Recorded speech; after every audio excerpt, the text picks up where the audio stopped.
go ahead and type in your address. Okay, I'm going to type in my username. It's the username of the DBR. The administrative, these are case sensitive, so if your user is in all caps, you must make sure you use the username all caps. Okay. Okay.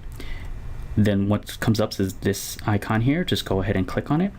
If you have any issues installing this software, just make sure you disable any antivirus software before you start. Okay. Go ahead and click Run. It'll ask you to close Windows. Hit Close. Install. Success. Success. Click on Internet Explorer again. You have the option to restore session, or just go ahead and type in your address again on the top.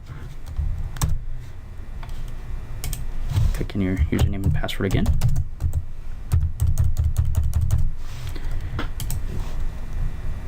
And that's it.